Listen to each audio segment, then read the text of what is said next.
వాక్యములో నుండి ఒక ఆలోచన. ఈ పగలు ఒక ఆలోచన మనం ప్రియ దేవుని విడుదల చేద్దాము. మనమంతా దేవుని పిల్లలము.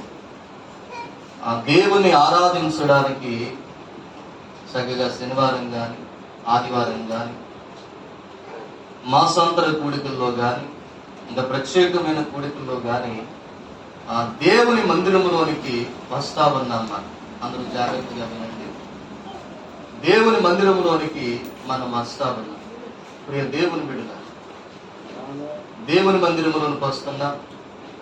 దేవుణ్ణి సేవించడానికి, ఆ దేవునితో సమయాన్ని గడపడానికి ప్రభు సన్నిధిలోనికి మనం వస్తున్నాం. ఈరోజు మనం నేర్చుకునేటువంటి ఆ మాట, ఆ ఆలోచన ఏంటి అంటే, ప్రియ దేవుని బిడ్డలారా గమనించండి. దేవుని మందిరములో దేవుని పిల్లలమైన మనం దేవుని మందిరానికి వచ్చిన తర్వాత దేవుని మందిరములో ఏం చెయ్యాలి, దేవుని మందిరములో ఏం చెయ్యాలి అనేటువంటి ఒక ఆలోచన వాక్యపు ఆధారంలో నుంచి మనం చూద్దాం. ప్రియ దేవుని బిడ్డలారా గమనించండి. హల్లెలూయా. ఈ అంశాన్ని గుర్తుపెట్టుకోండి. ఖచ్చితంగా ఈ మాటను గుర్తుపెట్టుకోవాలంటే ఏ మాట మీద మనం వాక్యం నేర్చుకుంటున్నాం అనేది ఖచ్చితంగా మనకు గుర్తుండాలి. అది గుర్తు లేదనుకోండి, అంత ఒక రకమైన గలిబిలిగా ఉంటుంది అన్నమాట. ఏ మాట మీద మనం వాక్యం నేర్చుకుంటున్నాం? దేవుని మందిరంలోనికి వచ్చిన మనం ఏం చెయ్యాలి ఎట్నారా? దేవుని మందిరంలోనికి వచ్చిన మనం ఏం చెయ్యాలి? హల్లెలూయా. తెలిసిన వాక్యాల్లాగానే కనపడితే కానీ వాటిలో నుంచి దేవుని బిడ్డలారా దేవుని మాటలు మనం నేర్చుకోవాలి. ఒక మాట చూడండి. దేవుని మందిరంలోనికి వచ్చినటువంటి మనం ప్రియ దేవుని బిడ్డలారా ఏం చేయాలో లేఖనంలో కొన్ని మంచి మాటలు ఉంటాయి. ఎందుకంటే దేవుని మందిరంలోనికి వెళ్ళిన మనం ఏం చెయ్యాలి అనేది ప్రాముఖ్యంగా ఎందుకు నేర్చుకుంటా ఉన్నాము అంటే, ప్రియ దేవుని బిడ్డలారా ఆ దేవుని మందిరం అనేది దేవుడు ఏర్పాటు చేయమన్నటువంటి ఆ ప్రియ దేవుని బిడ్డలారా ఆలోచన. దేవుని మందిరం అనేది దేవుడే ఏర్పాటు చేయమన్నాడు. ఎందుకు ఏర్పాటు చేయమన్నాడు అంటే వాక్యంలో ఒక మంచి మాట కనపడుతుంది. ఎందుకంటే దేవుని బిడ్డలారా తన ప్రజలతో ఆయన నివాసం ఉండడానికి దేవుడంట దేవుని మందిరమును నిర్మించమన్నట్లుగా లేఖనంలో మనం చూడవచ్చు. మోషేతో మాట్లాడతాడు. నిర్గమకాండం 25వ అధ్యాయం 7వ వచనం. ఏమని మాట్లాడతాడు? ఇదిగో నేను వీరి మధ్య నివాసం ఉండునట్లుగా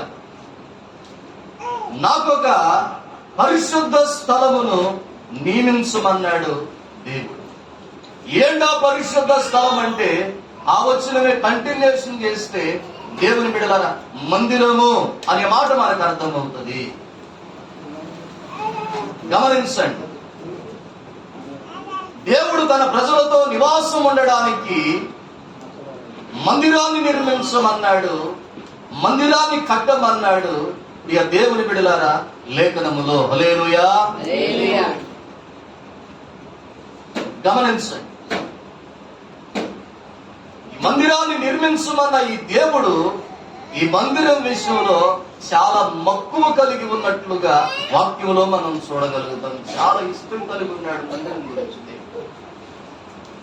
అందుకే వాక్యంలో ఉంటది మందిరం మీద అంట ఆయన దృష్టి ఉంచాడంట. మందిరం మీద ఆయన దృష్టి ఉంచాడంట. ఇక దేవుని బిడ్డలారా చూడండి, మందిరం మీద ఆయన మనస్సు ఉంది అని వాక్యములో ఉంది. దినవృత్తాంతాల గ్రంథంలో ఆ మాటలు కనపడతాయి. మందిరం మీద ఆయన దృష్టి నిలిపాడు, మందిరం మీద ఆయన మనస్సు ఉన్నది అని వాక్యములో ఉన్నాయి. ఇంకో మాటలో చెప్పాలంటే దేవుని బిడ్డలారా మందిరములో ఆయన ఉన్నాడు అని వాక్యములోనే కనపడుతుంది. హల్లెలూయా. ఎక్కడ ఉన్నాడంట ఆయన? హబక్కూకు గ్రంథంలో కనపడతాయి ఆ మాటలు. ఇదిగో దేవుడు ఆయన పరిశుద్ధమైన ఆలయములో ఉన్నాడు అని వాక్యములో రాయబడింది. 2వ అధ్యాయం అనుకుంటా. దేవుని బిడ్డలారా మందిరం కట్టమంది దేవుడే, కట్టమని చెప్పిన దేవుడు మందిరం అంటే ఒక మక్కువ కలిగిన వాడుగా ఉన్నాడు. ఆ మందిరములో ఆయన ఉన్నవాడుగా మనకు కనపడుతూ ఉన్నాడు. మందిరం కట్టబడడం దేవుని ఆలోచన. మందిరం మీద దేవునికి ఆశ ఉంది. మందిరంలో ఆయన ఉన్నాడు. మందిరం మీద ఆయన కనుదృష్టి ఉంది. మందిరం మీద ఆయన మనసు కూడా ఉంది కదా. ఇప్పుడు మందిరంలో దేవుడు ఉన్నాడా లేడా? వింటున్నారా అందరూ? మందిరంలో ఉన్నాడా లేడా దేవుడు? హల్లెలూయా. నమ్ముతున్నామా లేదా? మందిరంలో దేవుడు ఉన్నాడా లేడా? మందిరంలో దేవుడు ఉన్నాడు. ఇప్పుడు దేవుడు ఉన్నటువంటి ఈ మందిరానికి మనం వస్తున్నాం. దేవుని బిడ్డలారా గమనించాం. దేవుడు ఉన్నటువంటి మందిరానికి మనం వస్తున్నాం. వచ్చిన మనం ఏం చేయాలి? మందిరం దేవుని ఆలోచన. ఈ మందిరం మీద దేవుని దృష్టి ఉంది. మందిరం మీద దేవుని మనసు ఉంది. అసలు మందిరంలోనే దేవుడు ఉన్నాడు. ప్రజలతో నివాసం ఉండడానికి మందిరాన్ని కట్టమన్నాడు. కట్టమని చెప్పిన దేవుడు ప్రజలతో నివసించడానికి మందిరములో ఉన్నాడు. ఈ మందిరాలకు ఇప్పుడు మనం వస్తున్నాం. మందిరాలకు వచ్చిన మనం ఏం చేయాలి? మందిరంలో దేవుడు ఉన్నాడు. దేవుని ఎదుటికి వచ్చాం. మందిరంలో దేవుడు ఉన్నాడు. దేవుని దగ్గరకు వచ్చాం. మందిరానికి వచ్చాం. మందిరానికి వచ్చిన మనం ఏం చేయాలి? దేవుని పిల్లలుగా మందిరానికి వచ్చిన విశ్వాసులమైనటువంటి మనం, దేవుని పిల్లలమైనటువంటి మనం ఏం చేయాలి? మందిరంలో మందిరంలో ఏం చేయమంటున్నాడో కొన్ని మాటలు కనపడతాయి. దేవుని బిడ్డలారా వాక్యంలో నుంచి చూద్దాం. వాక్యం ఏం చెబుతుందో అదే చేయాలి. మనం అందరి నుంచి ఇంకోటి ఏది చేయడానికి ఏం లేదు. హల్లెలూయా. చూడండి 150వ కీర్తన చదవండి త్వరగా. 150వ కీర్తనలో మందిరంలో మనం ఏం చేయాలో దేవుని బిడ్డలారా అక్కడ కనపడింది. మొదటి వచనమేనా నాన్న? 150వ కీర్తన మొదటి వచనం ఏమన్నాడు? యెహోవాను స్తుతించుడి, ఆయన పరిశుద్ధ ఆలయమందు దేవుణ్ణి స్తుతించండి. హల్లెలూయా. గమనించు దేవుని బిడ్డ, మందిరములో మనం ఏం చేయాలి అని కనుక మనం ఆలోచన చేస్తే వాక్యం ఈ రీతిగా సెలవిస్తా ఉంది. ఏమని సెలవిస్తా ఉంది? ఏమని సెలవిస్తా ఉంది అంటే, ఇదిగో దేవుని మందిరానికి నువ్వు వచ్చావు, పరిశుద్ధమైన మందిరానికి వచ్చావు, దేవుడు నివాసం ఉన్న మందిరానికి వచ్చావు. అది ఆయన పరిశుద్ధమైన స్థలం. ఆయన సన్నిధికి వచ్చిన నీవు ఏం చేయాలో తెలుసా? ఆయన పరిశుద్ధమైన ఆలయములో ఇదిగో యెహోవాని నీవు స్తుతించాలి. హల్లెలూయా. ఏం చేయాలంట? దేవుణ్ణి, ప్రియ దేవుని బిడ్డలారా గమనించండి, స్తుతించాలి.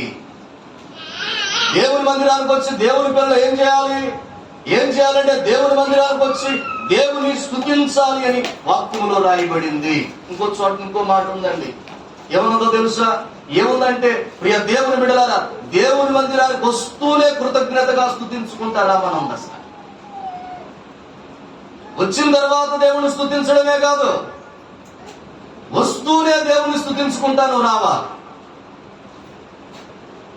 దేవుని సన్నిధికి వస్తూనే ప్రియ దేవుని బిడ్డలారా కృతజ్ఞతగా దేవుని స్తుతించుకుంటా దేవుని మందిరానికి రావాలంట. ప్రియ దేవుని బిడ్డ,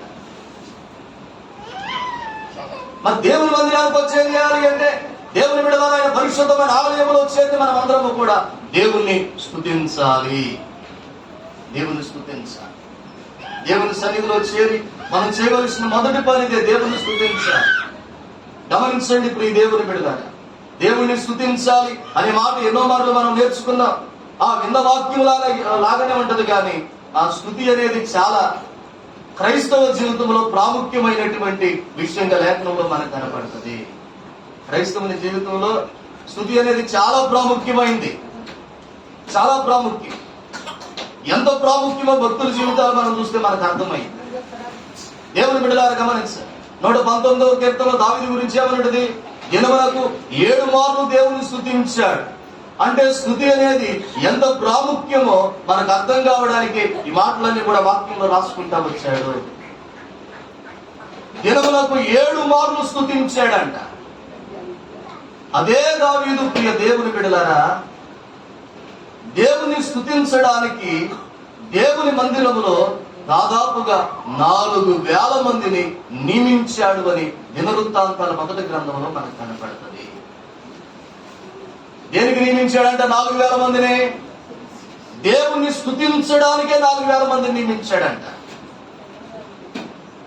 చూడండి, ఇక దేవుని బిడ్డల 4,000 మందిని నియమించాడు ఆయన. ఎందుకు ఈ 4,000 మంది అంటే, దావీదు అంటాడు దేవుణ్ణి స్తుతించడానికి. వారు ప్రతి దినము కూడా దేవుని మందిరములో నిలబడి, దేవుని బిడ్డలారా వారి పని ఏంటంటే దేవుణ్ణి స్తుతించడమే. హల్లెలూయా. ఇంకా వాక్యం ఇంకొక చోట ఇంకొక మాట కనపడుతుంది. ఎందుకంటే స్తుతి అనేది ఎంత ప్రాముఖ్యమైందో ఒకసారి మనం ఆలోచన చేస్తున్నాం. ఎంత ప్రాముఖ్యం దేవుని బిడ్డ. యెహోషాపాతుల గురించి మనం చూస్తే, అతను యుద్ధానికి బయలుదేరుతూ ప్రియ దేవుని బిడ్డలారా మనుషులను నియమించాడంటే, ఎందుకు నియమించాడు అంటే ప్రియ దేవుని బిడ్డలారా దేవుణ్ణి స్తుతించడానికి గాయకులను నియమించను అని అక్కడ వాక్యంలో కనపడుతుంది. యుద్ధానికి బయలుదేరినటువంటి వీరు ప్రియ దేవుని బిడ్డలారా ఎలా కనపడతా ఉన్నారు అంటే, ప్రియ దేవుని బిడ్డలారా గమనించండి, ఆయుధాలు ధరించిన వారే కాదు వీళ్ళు. ఆయుధాలు ధరించిన వారు మాత్రమే కనపడుతున్న దాంట్లో మనకి దేవుణ్ణి స్తుతించడానికి గాయకులు కూడా మనకు కనపడుతున్నారు. యుద్ధ రంగంలో బయలుదేరారు. దేవుని బిడ్డలారా శత్రువుల దగ్గరికి బయలుదేరారు. ఎలా బయలుదేరారు? ఆయుధాలు ధరించి మాత్రమే కాదు, దేవుణ్ణి స్తుతించుకుంటా, దేవుని గురించి పాడుకుంటా యుద్ధ రంగానికి వెళ్ళారు. వెళ్ళేదానికి జరిగినటువంటి కార్యం ఏంటంటే శత్రువులంతా కూడా చనిపోయినారు. వెళ్ళేదానికి శత్రువులంతా చనిపోయినారు. గమనించండి ప్రియ దేవుని బిడ్డలారా, మనకు ముందున్న భక్తులు స్తుతించడం అనే దాన్ని ఎంత ప్రాముఖ్యంగా తీసుకున్నారో వాక్యంలో మనం చూడగలుగుతున్నాం. క్రైస్తవ జీవితానికి స్తుతి అనేది చాలా ప్రాముఖ్యమైనది. స్తుతించడాన్ని బట్టి దేవుని బిడ్డలారా మనకు మంచే జరిగింది అని వాక్యములో కూడా రాయబడింది. హల్లెలూయా. ఏంటంట? స్తుతించడాన్ని బట్టి ఏం జరిగిందంట? దేవుని బిడ్డలారా గమనించండి, కీర్తన గ్రంథంలో ఆ మాట కనపడుతుంది. 92వ కీర్తన 2వ వచనాన్ని చదువుతల్లి. యెహోవాను స్తుతించుట మంచిది. హల్లెలూయా. ఏంటంట? స్తుతించడం ఏంటంట? మంచిది. దేవుని స్తుతించడం నీకు మంచిది. దేవుని బిడ్డలారా గమనించండి, అందుకనే భక్తులు స్తుతికి చాలా ప్రాముఖ్యమైనటువంటి ఆ సమయాన్ని కేటాయించినట్లు వాక్యంలో మనం చూడగలుగుతాం. ఖచ్చితంగా దేవుని సన్నిధిలో నువ్వు చేయాల్సిన పని ఏంటో తెలుసా? దేవుని సన్నిధిలో ప్రియ దేవుని బిడ్డలా నువ్వేం చేయాలో తెలుసా? దేవుని సన్నిధిలో దేవుణ్ణి ఖచ్చితంగా మనం స్తుతించాలి. హల్లెలూయా. స్తుతించడం మంచిది. మనకు స్తుతించడం మంచిది. ఎంత మంచిది? వాక్యంలో ఒక మంచి మాట కనపడతా ఉంది. చూడండి, దేవుని స్తుతించడం మంచిది. ఒక మాటను మనం చదువుతాము. ప్రియ దేవుని బిడ్డలారా అదే కీర్తనలో 8వ కీర్తన 2వ వచనాన్ని చదవండి. 8వ కీర్తన 2వ వచనం చదువునా. శత్రువులను పగ తీర్చుకొని వారిని మాన్పివేయుటకై విరోధులను బట్టి బాలుల యొక్క సంటి పిల్లల యొక్క స్తుతుల మూలమున నీవు ఒక దుర్గమును స్థాపించితివి. హల్లెలూయా. దేవుడు ఒక దుర్గాన్ని స్థాపించాడంట. దుర్గము అంటే దేవుని బిడ్డలారా శత్రువుల చేతి నుండి మనల్ని కాపాడేది.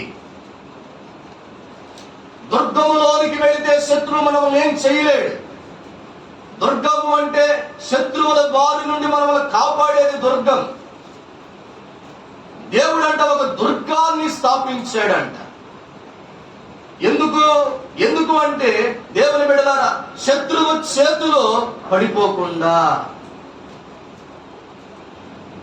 ఎవరు శత్రువు అంటే వాక్యములో ఉంది, అపవాదే మనకి శత్రువు. దేవుని పిల్లలకు ఎవరే శత్రువు అంటే అపవాదే. అపవాదే శత్రు.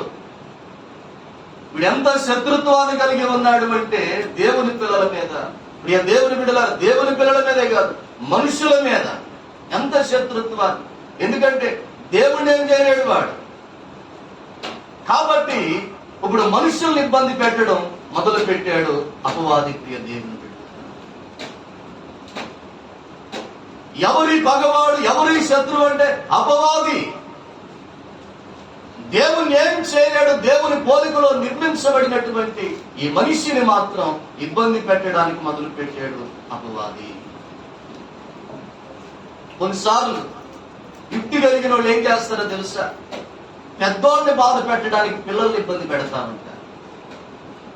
అక్కడక్కడ మనం చూస్తాం కదా. పెద్దోళ్ళని ఏమనలేక పిల్లల మీద పెట్టి కొన్నిసార్లు ఏదో ఒకటి అంటా ఉంటారు. అవునా కాదు? ఇట్లాంటి ఎక్కడెక్కడ మనకు కనపడతా ఉంటాయి సందర్భాలు. పెద్దవాళ్ళు ఏమన్నా, ఇంట్లో ఉన్న తల్లిదండ్రులు ఏమనలేదు. కాబట్టి దేవుని బిడ్డలారా, పిల్లలను బట్టి పెద్దోళ్ళని ఇబ్బంది పెడతాను. అలాగే అపవాది కూడా ఆయన ఏం చేయలేడు. ఆయన పోలికలో దేవుని బిడ్డలారా నిర్మించబడినటువంటి మనుషుల మీద, ఆ మనుషులమైనటువంటి మన మీద వాడు విరోధమైన బుద్ధిని, ఆ పగతో కూడినటువంటి తత్వాన్ని కనపరుస్తున్నాడు. ఏ రీతిగా అంటే చూడండి ప్రియ దేవుని బిడ్డలారా, కుటుంబాలను వాడు పాడు చేస్తాడు. కుటుంబాలను పాడు చేస్తా ఉన్నాడు. భార్యాభర్తల మధ్య సమాధానం లేకుండా, ఒకరికొకరు పంతం లేక, భార్య భర్తకు లోబడకుండా, భర్త భార్యకి, పిల్లల తల్లిదండ్రుల మాట వినకుండా, తల్లిదండ్రులు పిల్లలను ప్రేమించలేనట్టుగా. హల్లెలూయా. ఇంకా రకరకాలుగా వాడు ఏర్పడి చేస్తా ఉన్నాడు మనుషుల మీద. నెమ్మది లేని కుటుంబాలెన్నో, సంతోషం లేని కుటుంబాలెన్నో, సమాధానం లేని కుటుంబాలెన్నో,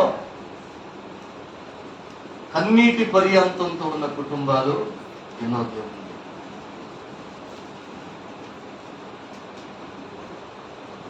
ఆ రీతిగా వాడు తన పగ బుద్ధిని తీర్చుకుంటా ఉన్నాడు, విరోధమైన బుద్ధిని తీర్చుకుంటా ఉన్నాడు అపవాది. అంతేనా? అంతేకాదు దేవుని బిడ్డలారా, క్రైస్తవుల్ని కూడా విశ్వాస భ్రష్టులుగా మారుతున్నాడు. ఎట్లా మారుస్తా ఉన్నాడు? విశ్వాస భ్రష్టులుగా. అంటే విశ్వాసము లేకుండా భ్రష్టత్వంలోనికి నడిపిస్తా ఉన్నాడు క్రైస్తవులను. భ్రష్టత్వంలోనికి నడిపిస్తా ఉన్నాడు క్రైస్తవులను. దేవుని బిడ్డ,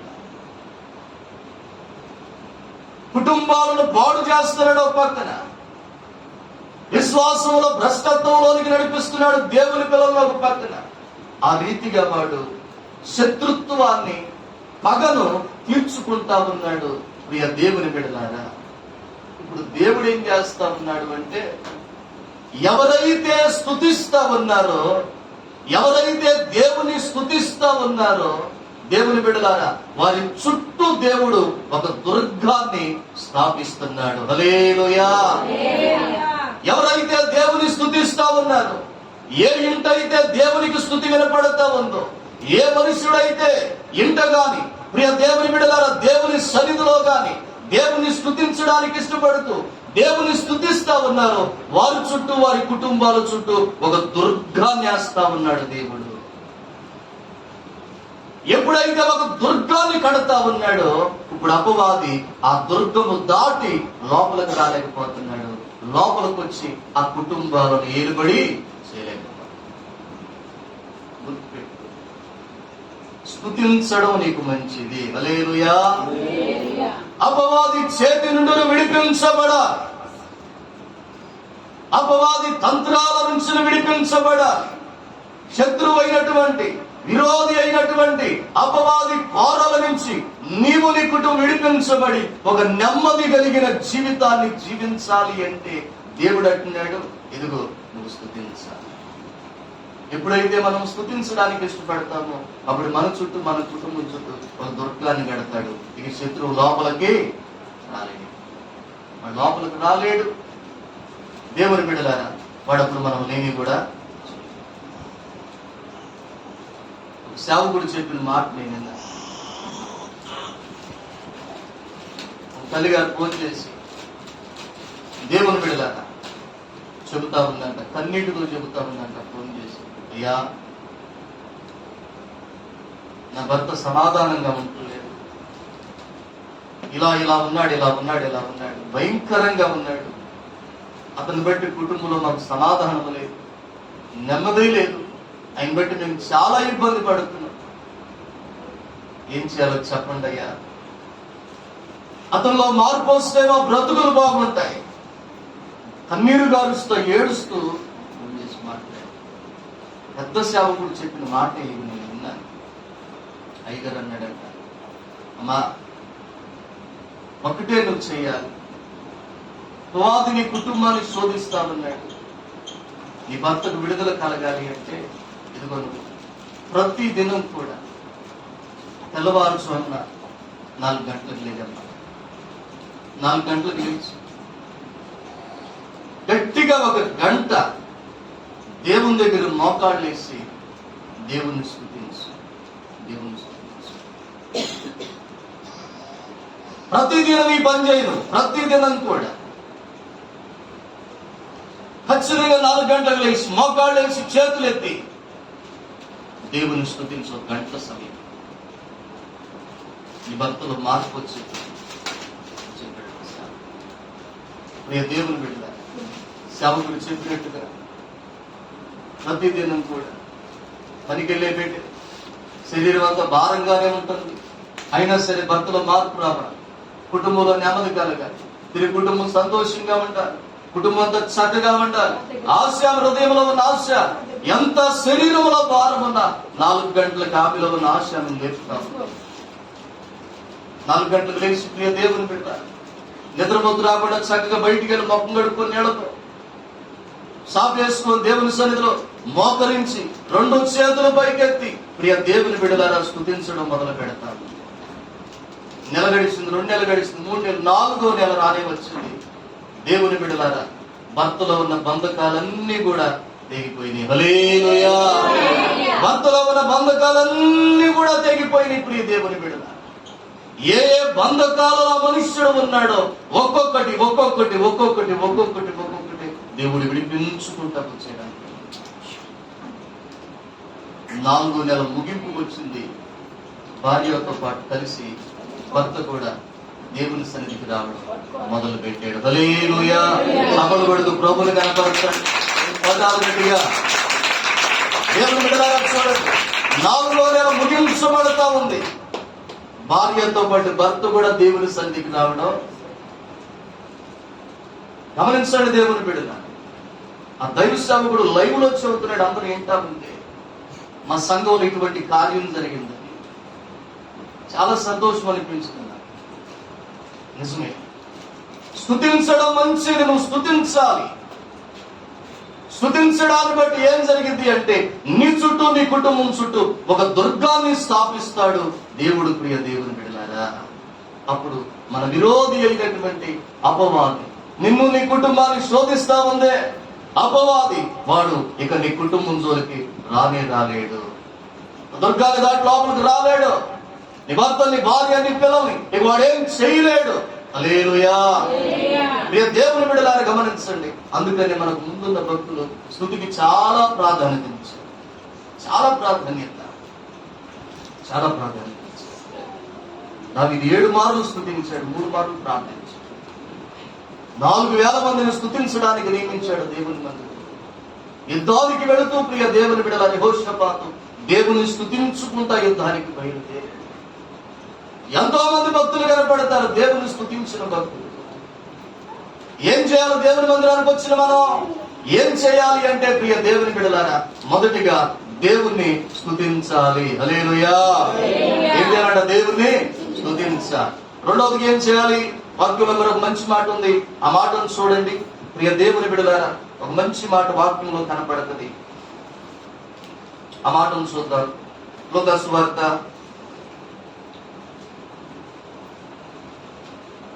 మొదటి అధ్యాయం 8వ వచనం చదవండి.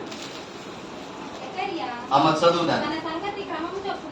జకర్యా తన తరగతి క్రమము చొప్పున దేవుని ఎదుట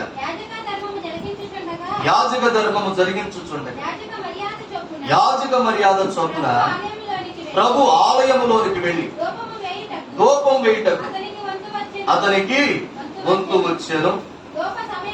ధూప సమయమందు ప్రజల సమూహం అంతయు వెలుపల ప్రార్థన చేయుచుండగా హల్లెలూయా దేవుని మందిరం దగ్గర జరిగినటువంటి ఒక కార్యాన్ని మనం చూస్తా ఉన్నాం.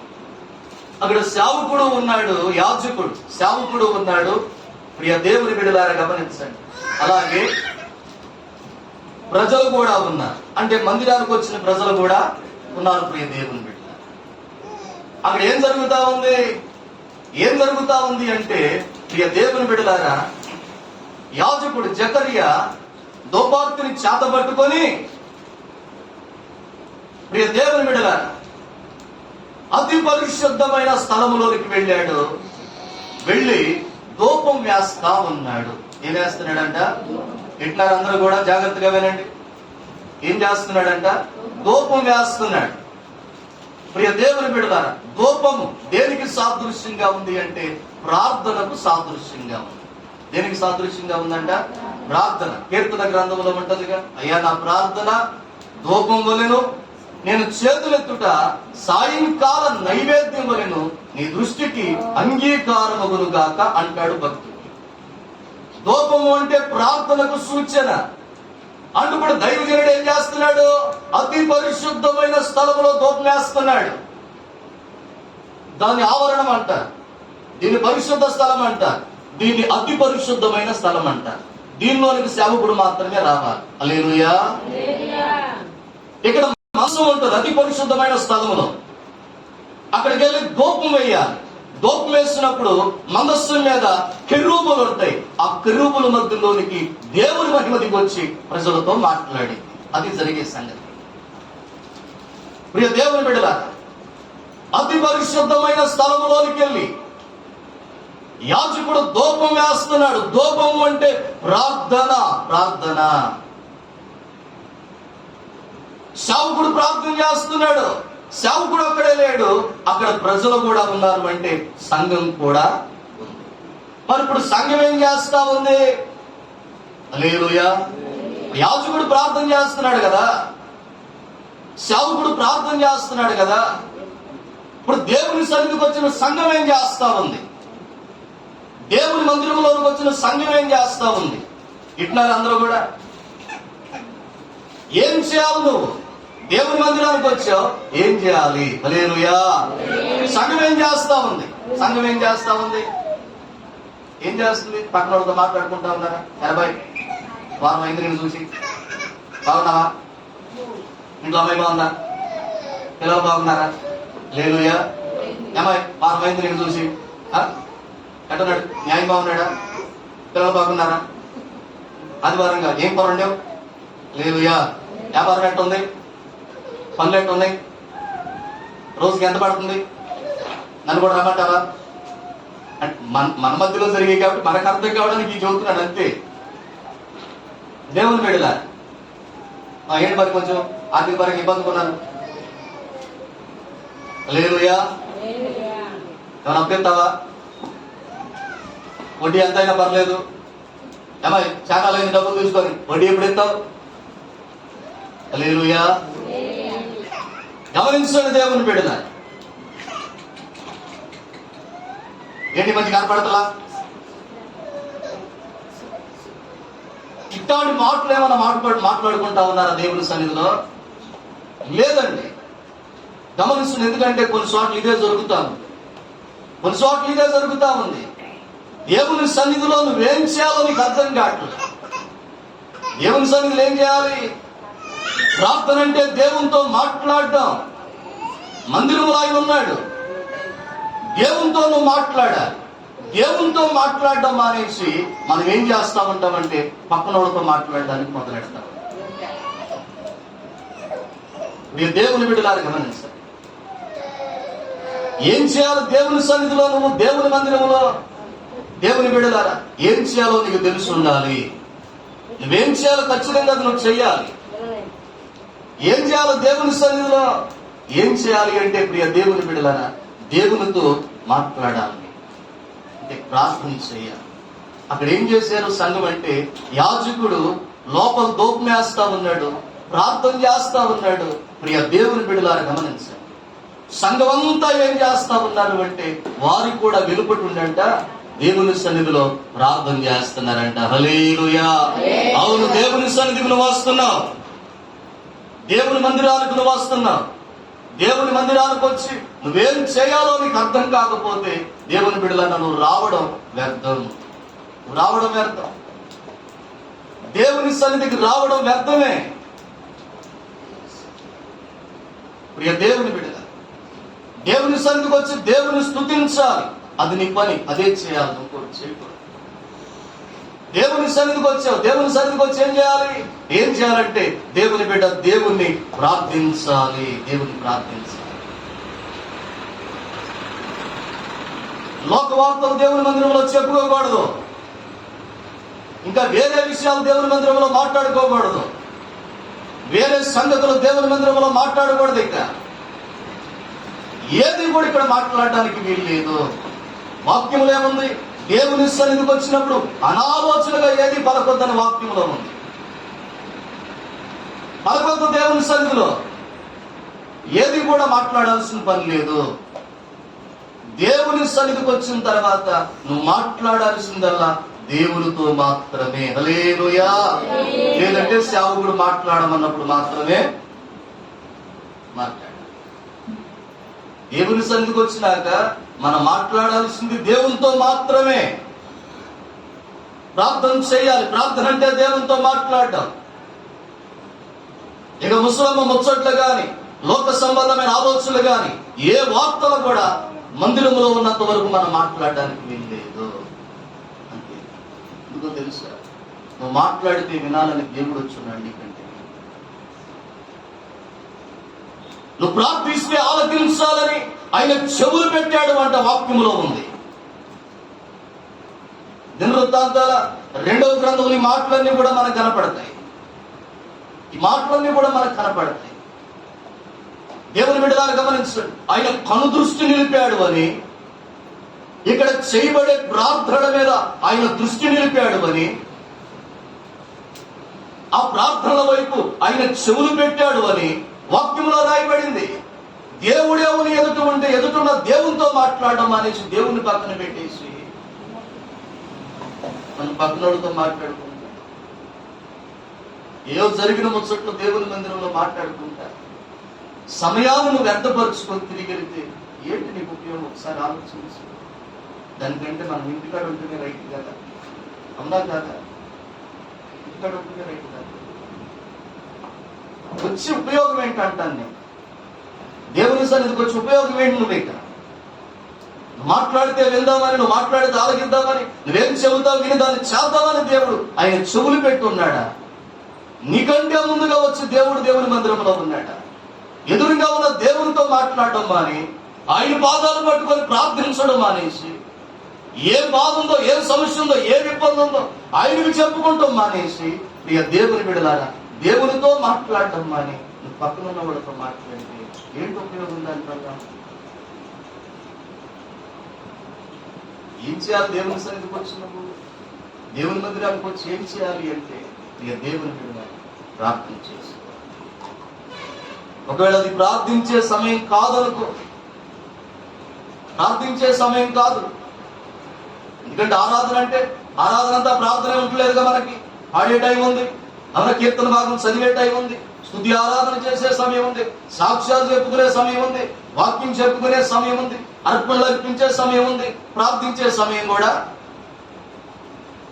ప్రార్థించే సమయం కానప్పుడు ఏం చేయాలి అంటే, ఏం చేయాలో తెలుసా? నువ్వు మౌనంగా ఉండాలి. ఏం చేయాలంట? మౌనంగా ఉండాలి. మౌనంగా ఉండాలంటే దాని అర్థం నోరు మూసుకోవడం అని కాదు. హల్లెలూయా. దేవుని బిడ్డలారా, మౌనంగా ఉండడం అంటే నోరు మూసుకొని ఉండడం కాదు. ఏ మాట మాట్లాడడానికి వీల్లేదు. పాడేవాళ్ళతో చక్కగా పాడాలి, స్తుతించేవాళ్ళతో చక్కగా స్తుతించాలి, ప్రియ దేవుని బిడ్డలారా, వాక్యం చదువుతూ ఉంటే చక్కగా ఆలకించాలి. ప్రార్థించే సమయం కాబట్టి మౌనంగా ఉండాలి. మౌనంగా ఉండడం అంటే ఇంకెవరితో కూడా మాట్లాడడానికి వీలు లేదు. దేవుని వాక్యంలో హబక్కూకు గ్రంథంలో ఆ మాటలు కనపడతాయి. 2వ అధ్యాయమా చూడండి ప్రియ దేవుని బిడ్డలారా, 2వ అధ్యాయం అనుకుంటా, ఆ 2వ అధ్యాయం 20 వచనాన్ని చదవండి.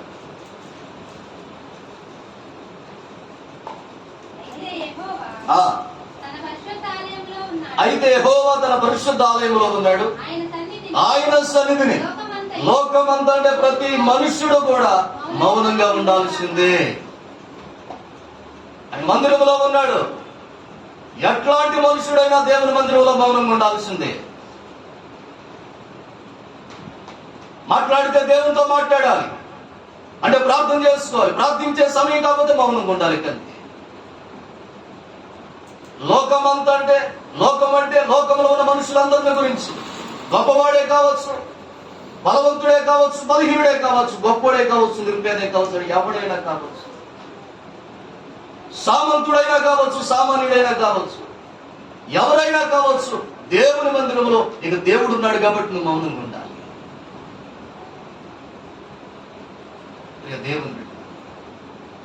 దేవుని సన్నిధిలో మౌనంగా ఉండాలి. లేదంటే దేవుని ప్రార్థించుకోవాలి. దేవుని ప్రార్థించే సమయం కాకపోతే మాత్రం ఇక్కడ మౌనంగా ఉండాల్సిందే. అవినీతి దేవుని సన్నిధిలో ఏం చెయ్యాలి మనం అంటే, రెండవదిగా దేవునితో మాట్లాడాలి. అందుకే మనకు ముందున్న భక్తులు దేవుని మందిరానికి వెళ్ళి ప్రార్థనే చేసినట్లుగా లేఖనంలో మనం చూస్తాం. హల్లెలూయా. ప్రార్థనే చేసినట్లుగా లేఖనంలో మనం చూస్తాం. ప్రార్థనే చేస్తాం. ఇంకా మరి ఏది వాళ్ళు చేయలేదు, అంటే ఏది మాట్లాడలేదు. దేవుని బిడ్డల లేఖనం అన్నా మనకు కనపడదు. దేవుని సన్నిధికి వెళ్ళి ప్రార్థించుకుంటాం. సేవకుడు మాట్లాడితే తప్ప తిరిగి మాట్లాడు.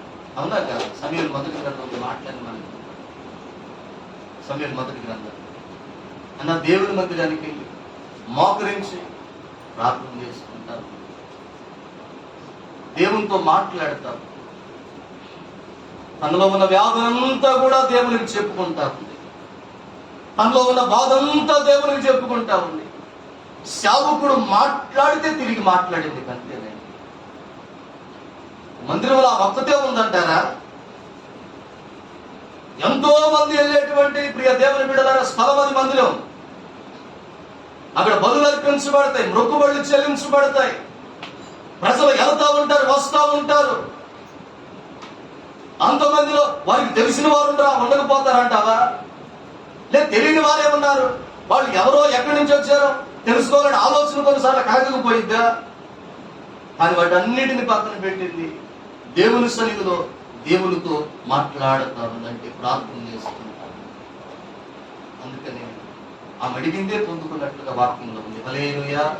నాకు కుమారుడిని ఇస్తే గర్భంలో ఇచ్చాడు. ఎవరై అంటే కుమారుడు. నిద్రపోయాడు. స్తోత్రం చెప్పండి గట్టిగా. ఇంకోసారి చెప్పండి, చప్పలు కొడుతూ చెప్పండి.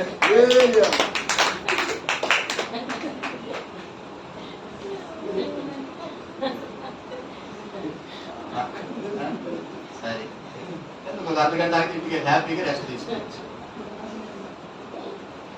రాత్రి అంతా మెలుగుతున్నారా? అంతకంటే ప్రార్థన చేశారా? హల్లెలూయా.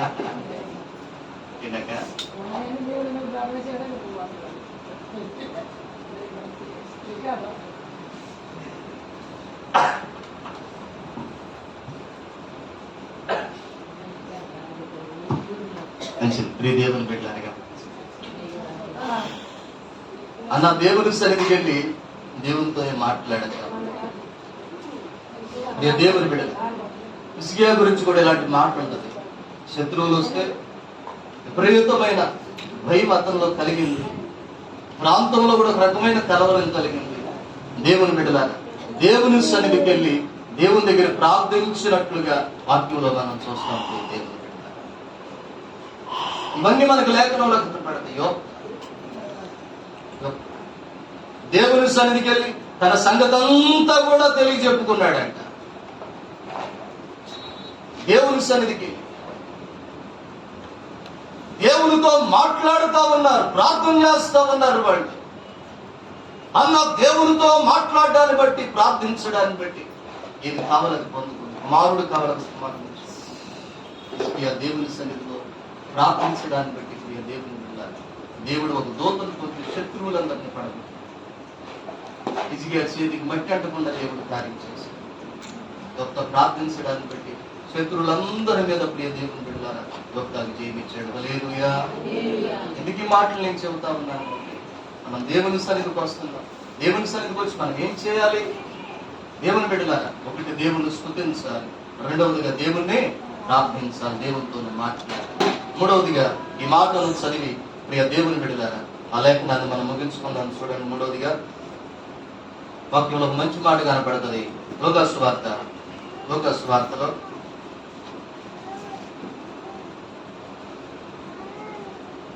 13వ అధ్యాయంలో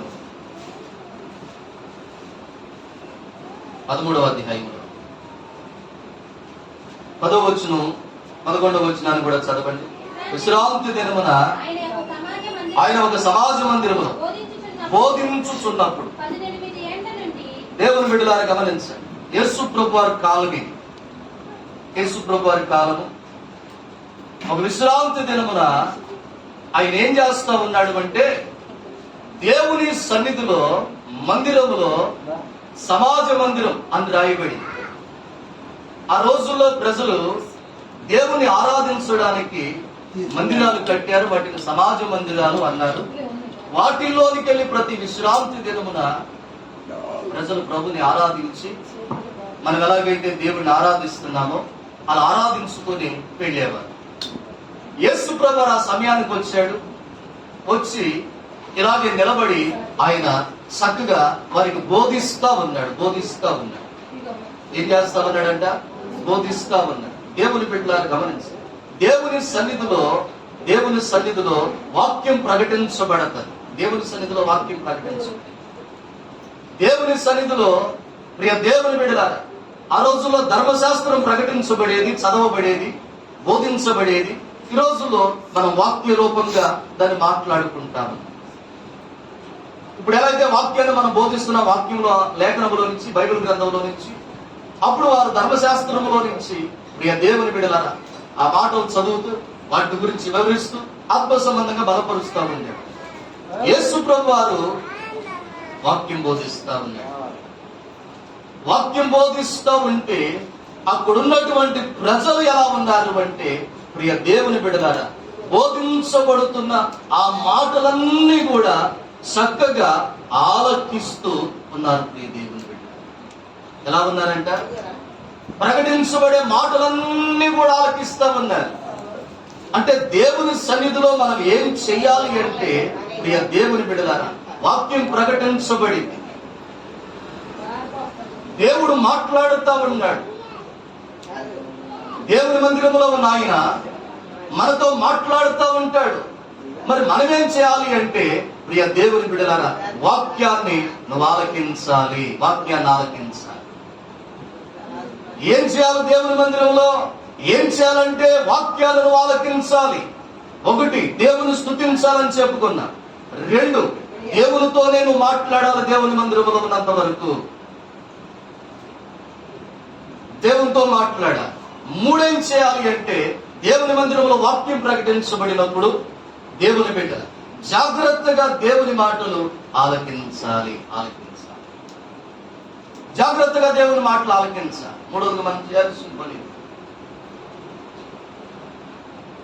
దేవుని బిడ్డలారా చూడండి, ఎందుకంటే దేవుని వాక్యం దేవుని మాటే. దేవుడే మనతో మాట్లాడుతున్నాడు. వారమంతా కూడా మనం ప్రార్థన చేసుకుంటాం, మన పరిస్థితులను బట్టి, మన బాధలను బట్టి, మన ఇబ్బందులను బట్టి, అయ్యా నాతో మాట్లాడు, నా కుటుంబంలో ఈ పరిస్థితి ఉంది, నా కుటుంబంలో ఈ బాధ ఉంది, నా కుటుంబంలో ఈ సమస్య ఉంది, నా కుటుంబంలో ఇటువంటి ఇబ్బంది ఉంది, అయ్యా నా భర్త ఇలాగా, నా పిల్లలు ఇలాగా, నా భార్య ఇలాగా, లేదు నా వ్యాపారం ఇలాగా, నేను చేసే పనులు ఇలా, ఇదిగో నా అవసరతలివి, నా బాధలివి, నా అక్కర్లివి, వారంతా కూడా దేవుని దగ్గర ప్రార్థన చేసుకుంటాం. అంతేనా? అంతేకాదు, అంటాం మనం నాతో మాట్లాడు ప్రభు అని కూడా ప్రార్థన చేస్తాను. నాతో మాట్లాడు, నా పరిస్థితులన్నీ ఎట్లా నాతో మాట్లాడు. వారమంతా నువ్వు ప్రార్థన చేసావుగా, వారమంతా దేవుడితో మాట్లాడేవుగా, నాతో మాట్లాడని ప్రభువుని అడిగేవుగా. ఇప్పుడు వారం వచ్చింది, దేవుడు నీకంటే ముందు వచ్చి మందిరంలో ఉండి ఇప్పుడు నీతో మాట్లాడడానికి ఇష్టపడుతున్నాడు. హల్లెలూయా. ఎట్లా మాట్లాడతాడు ఆయన? ఎట్లా మాట్లాడతాడు? దేవుని బిడ్డలారా, సేవకులు నిలబెట్టి వాక్యం ద్వారా మనతో మాట్లాడతాడు. వారమంతా ప్రార్థన చేసేదే, వారమంతా ప్రార్థన చేసేదే. దేవుని బిడ్డలారా, వారమంతా ప్రభు దగ్గర కన్నీరు గార్చి దుఃఖిస్తూ ప్రార్థన చేసావు కదా, వాటన్నిటికీ సమాధానం వాక్యములో నుంచి నీకు చెప్పడానికి ఇష్టపడతాడు. ఇప్పుడు దేవుడు సిద్ధపడ్డాడు వాక్యం, దేవుని బిడ్డలారా, వాక్యం ద్వారా మనతో మాట్లాడటానికి. ఇప్పుడు దేవుడు మాట్లాడుతా ఉన్నాడు. వారమంతా ప్రార్థన చేసే నా బాధలు, నా ఇబ్బందులు, దేవుని బిడ్డలారా సమస్యలను జ్ఞాపకం చేసుకుని నాతో మాట్లాడేది. ఇప్పుడు తీరా దేవుడు మాట్లాడేటప్పుడు దేవుని బిడ్డలారా, దేవుని మాట ఆలకించకపోతే, దేవుని మాట ఆలకించకుండా దాన్ని మనం పెడచెవుని పెడితే ఎలా తెలిసింది దేవుని ఆలోచన నీకు? ఎలా తెలిసింది దేవుని ఉద్దేశం నీకు? దేవుని బిడ్డలారా, ఎలా విడిపించబడతావు? ఎలా తప్పించబడతావు? దేవుడు నీకు చెప్పాలనుకున్న మాటలు ఆలకిస్తున్న దేవుని సన్నిధిలో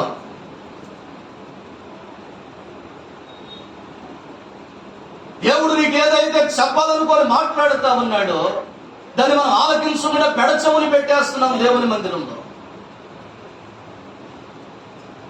దేవుని ఆలోచన నీకు ఎట్లా తెలుసు? సరే ఆలోచించు. దేవుని ఆలోచన నీకు ఎట్లా తెలుసు? దేవుడు నీకు చెప్పాలనుకున్నది నీకు ఎట్లా అర్థమైంది? దేవుని బిడ్డ దేవుని సన్నిధిలో ఉన్న తర్వాత, దేవుని మందిరానికి వచ్చిన తర్వాత మనం చేయాల్సింది ఏంటంటే, ఆయన మాట్లాడుతూ ఉన్నప్పుడు నువ్వు ఆలోచించాలి. నువ్వు మాట్లాడాలి. నువ్వు మాట్లాడే పని అయిపోయింది, ఇంకెవరితో మాట్లాడుతూ మౌనంగా. ఇప్పుడు దేవుడు నీతో మాట్లాడడానికి ఇష్టపడుతున్నాడు, నువ్వు ఆలోచించాలి.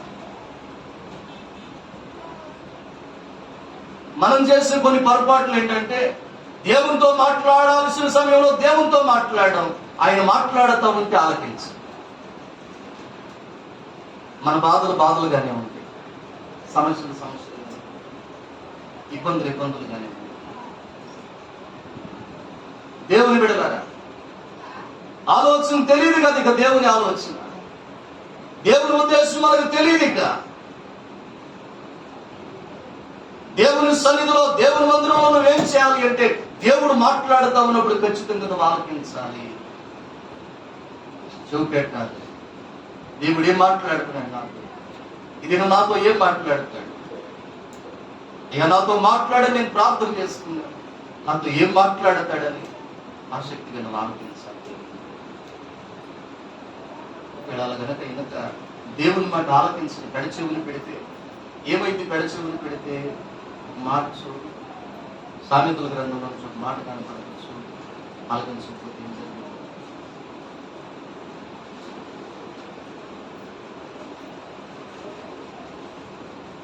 దేవుడు మాట్లాడుతూ ఉన్నప్పుడు మనం పెడచెవిని పెట్టేస్తున్నాం, దేవుని మాట ఆలకిస్తలేదు. ఏం జరిగింది? ఒక మాటను చదువుతాము. ప్రియ దేవుని బిడ్డ, సామెతల గ్రంథంలో 1వ అధ్యాయం 24వ వచనం చదవండి, మనకి అర్థమైంది. దేవుడు మాట్లాడుతున్నాడు కదా, ఏమని? నేను పిలిచాను, నువ్వు వినలా.